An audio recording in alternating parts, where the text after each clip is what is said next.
see me, they always say, that's the lady that works for OSSI, and they don't know that my connection is very, very personal. Our babies don't come with a special manual. They did not arrive with the what to do if book. We had a lot of questions, and I didn't know how to approach it, but we made a decision as a family to sit down and have the conversation. So did anyone have the conversation? You did, in fact, just this summer. How do you explain autism? Sensory integration, it's your brain. So we told her, your brain works differently. Katie goes to a public charter school, and her teachers came to me and said she's really struggling. And she's struggling with why she has an 8 and why math is hard for her and why she needs all these supports. And so everyone around me and myself said, okay, it's time to talk about autism. And we said, well, if we're going to tell Katie she has autism, we might as well get Bobby in. And it was kind of a funny, typical story. We brought them both in, and I had all the materials and things. And I said, Bobby and Katie, you have autism, and this is what it means. And she asked, does Dad and Mom have it? No. And how do you describe to a 12-year-old who has limited language understanding and comprehension what autism is? And so we went with your brain works differently. And that means it's really hard for you to do math when some of your friends, it's not so hard to do math, and it's hard for you to find words, but you're a really good artist. So maybe that's where, the autism helps you be an artist. With Kaya, it was a little different because she's nonverbal, and everything has to be done for her pretty much. So the communication with trying to get her to understand her own disability was more of a physical thing. By example, Kaya, her disability is severe cerebral palsy. When she was born, the doctor said that Kaya would be a forever baby. You would have to do everything for her, and that just wasn't acceptable to us. She managed to stand. She walks, take a couple of steps in the gait trainer. She eats by mouth. She uses a voice output device to communicate. So she has exceeded many of our expectations, even the doctors. So it was a matter of getting everyone around me involved in what was going on to encourage her to do things and not do things for her. Kaya was 14, and I took her out of her chair and I sat her on my lap, and my sister looked at me and said, "Are you crazy?" She is 14, 12 years old, and you still putting her on her lap. She doesn't want that. Let her sit in her chair. She didn't ask to get up. That's for you, that's not for her. So those are some reminders of she's not a baby. For me, it was different as to how I found out about my disability. So my parents never talked to me about my disability. My parents actually never went to the IEP meetings. They were just not engaged. I knew I had a disability only in that they talked about the negative aspects and focused on the fact that they felt I wouldn't be able to do anything. But I attended my IEP meeting on my own after asking about it from my teachers, and that's really when I found out that I had cerebral palsy. And I actually went home and researched it myself. If you read anything about disability, any disability category, they go to the furthest extent possible when they describe it. And I was sitting there thinking, wow, that sounds terrifying. But in reality, I have a very unique, specific case of cerebral palsy. And so having someone sit down and talk to me would have been very beneficial. I do not remember, never when I was a child, that the word disability at all. I do remember that I was different, in the ways that I was walking, in the way that I was, I was given the opportunities. I have myself a different physicality. I am a polio survivor. But how I did learn about that? Only until I became an adult, really. It wasn't just, because parents do not talk about that. And obviously I cannot generalize this. This is just my case and, in my family. But specifically, about how I did learn about disability, it was just self-study. self-learning. Because we have boys who are very strapping, big guys, and he's younger than my John, how did you get through having a conversation? Was it something that it just happened, or was it because of the project that we were working on that? No, we talked about it. He couldn't get his ABCs down. He couldn't get his 1, 2, 3s down. And his dad, still to this day, nothing's wrong with him. He's just being a boy. When my son was 3, he was hit by a teacher because he could not say his ABCs. And as a result of it, Jaimin didn't like reading. He, actually had a huge disdain for reading. And he loves math, and he would do math at the drop of a dime. So once he got here to Two Rivers, he was obviously not reading on level. He was like, I see things real different from everybody. He's like, I see all the letters together.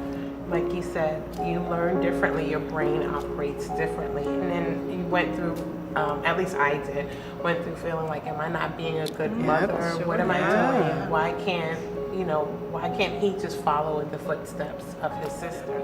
There's a lot of anxiety, and of course there's mommy guilt that we are all probably riddled with at some point in time, but it's hard to let them go and do it. You have to come to grips with these are your kids and they are independent kids. I've had so many interactions with some parents who are just like, well, it's not a disability. We're going to just treat them like normal, and we're not going to make any changes, and they can just succeed as high as they can. And I think, with me at least, I think it's a disservice if you just go, oh, well, they can get to college or they can do all of these pieces without supports. You have to figure out where their highest level of development is and where that goes. This is my self-advocacy presentation. Welcome to my IEP meeting. Preston's gaining knowledge of his IEP process has really helped me to gain better understanding of what his actual needs are and his need to understand what those needs are. Going through the IEP process, we found that he could do testing better and gain better cognition through us actually vocalizing or verbally reading tests to him or verbally reading the stories, and he was able to pick out the main points, which was crucial for us. And once we put those two things together, we said, okay, it's not that he can't read, it's not that he can't comprehend, he just does it differently. 5 years ago, we couldn't see the road that we see now. And to see him be this empowered for me it's like I'm seeing my little boy grow into this mature preteen, and I'm looking at him and gaining responsibility, gaining independence. And if I'd known that giving him this level of education about his IEP, we would have sat the group down before and went over line for line beforehand to see this change in him, this level of maturity in him. I really saw this as helping him to become a leader. And what I've learned with Bobby is that he gets to things at his own pace. And if we just let Bobby be Bobby and realize that reading's kind of hard and writing's kind of hard, but he can be independent. I learned through the transition process that he started at 13 to start letting him do things. It's a lesson for me of letting them come at their own time, but at the same time, and I know what we're going to be talking about, is making sure that we're one step ahead of what are the next steps. I would have never started having Bobby make his own lunch if I didn't have a great transition specialist say, he's 13, he can make his own lunch. And I think it's a balance now when they're younger and we're in front and we're pushing and fighting for their education rights and their IEPs. And when they get a little older, we have to kind of get back a little bit because it's not our life, it's their life. Part of this project is to make sure that our kids are able to have a voice, and that comes from us. So when we had the conversation with John, and he was preparing to be involved in his first meeting, because it was just my husband and I, we would have the conversation, and he would just see the end result of what that was all about. But freshman year, we're prepping him, saying, you have to become independent, you have to develop your voice. So John came to the meeting, I'm saying, okay, let's get started, this is what we're doing. He says, hold on a second, Mommy. And he reaches into his pocket and he pulls out this crumpled up piece of paper and he unfolds it and he says, You know, I know my mom and dad are gonna say something different, but these are the things that didn't work for me. And as we're getting ready to start school, I need some other things in place. I was so proud of him. He's in charge of his own IEP. I was so proud of him. It was just way too much for me to even handle. So we have your IEP up, and here are some of the goals that you have in reading in particular. I know that that's an area of weakness for you. Jamin got his IEP when he was in the 3rd grade. He was a little bit confused as to why we were doing this, but he knew that he struggled a little bit in certain classes, and particularly with reading. So we explained to him that we were trying, what an IEP was, and trying to set up this individualized plan to help him to better achieve his goals. I think it's important for Jamin and other students to be involved in their IEP because it gives the student a chance for their voice to be heard. When I read this goal to Jamin, he actually said that he was doing this with 90% accuracy and would like to take the goal off of his IEP. We wanted to know how you felt about that. Right now, I think that maybe we should leave the goal on his IEP. I definitely believe that he has improved with his accuracy and specific detail. However, I need to see a little bit of proof, and I know he has a student-led conference coming up, right? Well, I disagree because I say I'm at 90% because every time I do a reading log, I give specific details in what I read about the story and the character traits and characterization ideas. According to other pieces of classroom data, he's actually performing this at grade level. But if we want to look specifically at percentage of accuracy, we may want to take a look at some more data. Okay, well, we can do that and then come back and address that. How's that, Jamin? So if you think that you're doing it at 90% and we want to either raise the percentage or completely get rid of the goal since you may have mastered it, that's an option. What do you think? I think that's good. Okay. I learned that Preston he has come into definitely his own personality.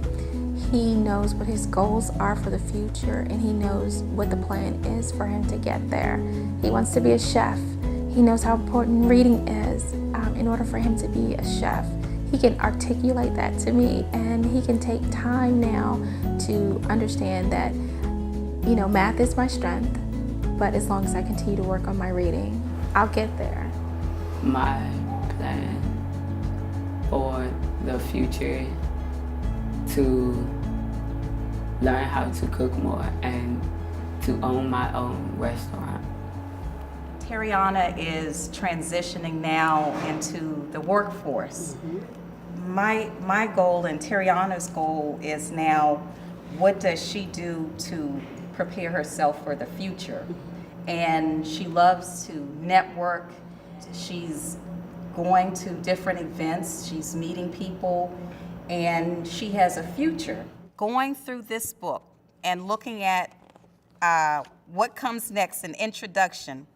Once you begin to go through this book, and this here, DDA and RSA. Once you begin to go through this book, you will become an advocate because you're going to be applying for services that your son or daughter needs. And at one time, people were told that they could apply for services through DDA, but not through RSA, and now you can apply for both.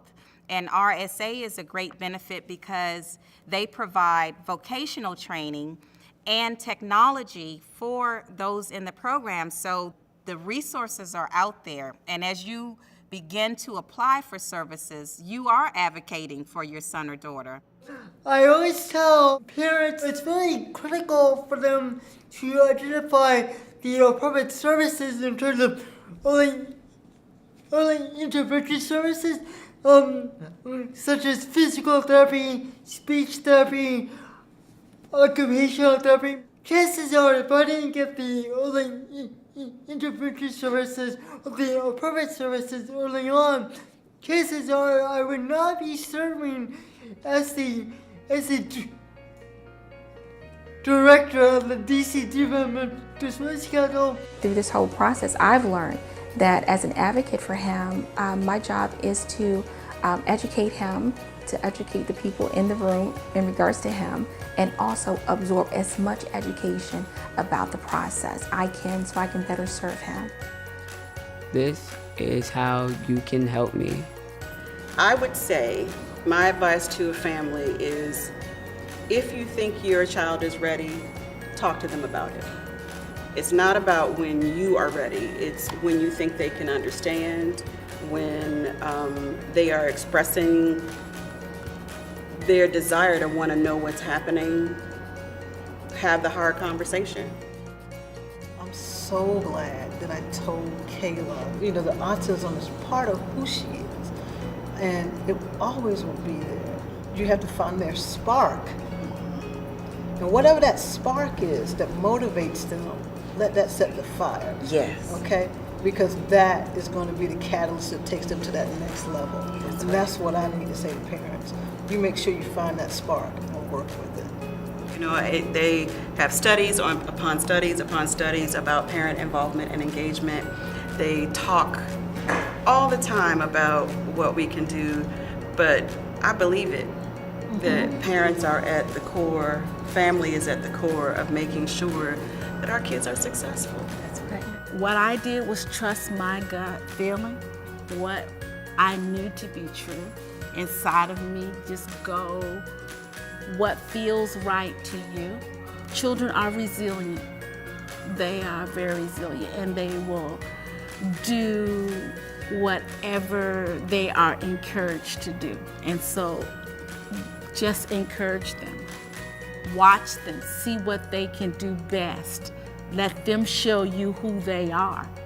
Have the talk, highlight their strengths and highlight their greatness, and even give illustrations of other people who had similar challenges but were as great. I don't consider my daughter as a special needs child. I consider her to be an exceptional individual. There was a corporate leader from IBM who said, not one wasted individual. We've got to continue to open up doors for them because they're going to go through them.